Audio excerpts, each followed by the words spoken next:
ଶରଦ ଆଉ କେତେ ଆଜି 4-5 ଜଣ କରୁଛ ଆସନ୍ତା କାଲି କାର କେତେ ଲୋକ କରିବେ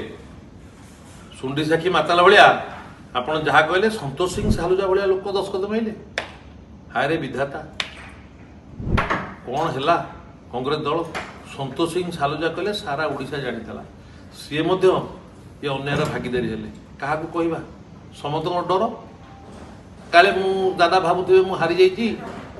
ମତେ ବି ମନେ ଦଳରୁ ବିଦା କରିଦେବେ ମୁଁ କୋଉ କୂଳରେ ହେବିନି ନହେଲେ ସନ୍ତୋଷ ସିଂ ସାଲୁଜା ଭଳିଆ ଲୋକ ହଉ ଦାଦା ଯେତେବେଳେ ସନ୍ତୋଷ ସିଂ ସାଲୁଜା ଯେତେବେଳେ କରିଛନ୍ତି ସେ ଦାଦାଙ୍କୁ ମୁଁ ବହୁତ ସମ୍ମାନ ଦିଏ ଆଜି ମଧ୍ୟ ଦେଉଛି ଯଦି ସିଏ କରିଛନ୍ତି ନିଶ୍ଚିତ ଭାବରେ ଠିକ୍ କରିଥିବେ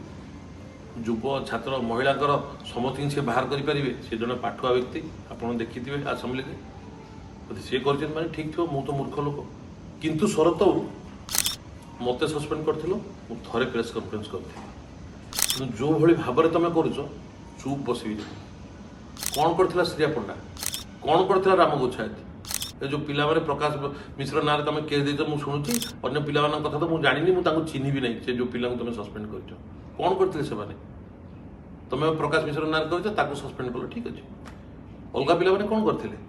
କ'ଣ କରିଥିଲା ରାମ ଗୋଚ୍ଛାୟତ କ'ଣ କରିଥିଲା ଅଶୋକ ସ୍ୱାଇଁ କେତେ ଦିନ ଚୁପ୍ ରହିବ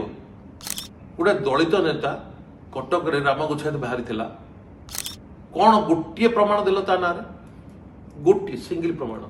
ଯେଉଁ ଭଗବାନ ଭଗବାନ କହୁଛ ତମେ ପୁରା ଶିରିଡ଼ି ସାଇଙ୍କର ଭକ୍ତ ସେ ଶିରିଡ଼ି ସାଇଙ୍କର ନାଣ ଖାଇ କହିଲା ସେ କ'ଣ କରିଥିଲା ହଁ ଯାହାକୁ ଏବେ ଆଢ଼କରେ ପ୍ରେସିଡେଣ୍ଟ କରି ବସେଇଛ ଆଉ ତାଙ୍କ ବୋହୂ ପୁରା ଠିଆ ହେଇଥିଲେ କେତେ ଭୋଟ ପାଇଲେ କ'ଣ କଲେ ଦେଖିନ ସିଏ ଆଢ଼କ ପ୍ରେସିଡେଣ୍ଟ ବି ସସ୍ପେଣ୍ଡ କରିବେ ଏମ୍ଏଲ୍ଏ କ୍ୟାଣ୍ଡିଡେଟକୁ ଆଉ ହବନି ଆର ଜବାବ ମାଗିବି ତମେ ଦବ ଜନସାଧାରଣଙ୍କୁ ଶରତ ବାବୁ ସବୁ ଜିନିଷର ଗୋଟେ ଲିମିଟ୍ ଅଛି ଲିମିଟ୍ ବାହାରକୁ ଯାଅନି ତମେ ବଡ଼ ଲୋକ ବୟସରେ ବଡ଼ ତମ ଦସ୍ତଖତରେ ରାଜନୀତି କରିଥିଲି ତମ ଦସ୍ତଖତରେ ରାଜନୀତି ସାରିଛି ମୋର ଗୋଟେ ଓବ୍ଲିଗେସନ୍ ଥିଲା ତମ ଦସ୍ତଖତରେ ରାଜନୀତି କରିଥିଲି ସେ ଓବ୍ଲିଗେସନ୍ ତ ସରିଯାଇଛି ଯେଉଁଦିନ ତ ମୋତେ ଦଳରୁ ବାହାର କରିଛ ବିନା ଦୋଷରେ ଆଜି ପର୍ଯ୍ୟନ୍ତ ବି ଗୋଟିଏ ପ୍ରମାଣ ଦେଇପାରିଲନି ତମେ ରାତିରେ ଶୋଇପାରୁନଥିବ ବୁଝିଲ ଠିକ୍ ଅଛି ବଡ଼ ଲୋକକୁ ଉତ୍ତର ନେଇକି ସ୍ୱର୍ଗକୁ ନିଶୁଣି ନାହିଁ ଯେମିତି ଇତିହାସ ମୁଁ ଜବାବ ଦେଇଥିଲା ଆର ଜବାବ ମଧ୍ୟ ମୁଁ ଭବିଷ୍ୟତ ମାଗିବି ଜବାବ ତମେ ଦେବ ସବୁର ପ୍ରମାଣ ରଖିଛି ତମେ ଯେଉଁ ସ୍ତରକୁ ଯାଉଛ ମୋତେ ମଧ୍ୟ ବାଧ୍ୟ କରୁଛ ସେ ସ୍ତରକୁ ଯିବାକୁ ଯିବି ମାଗିବି ନମସ୍କାର।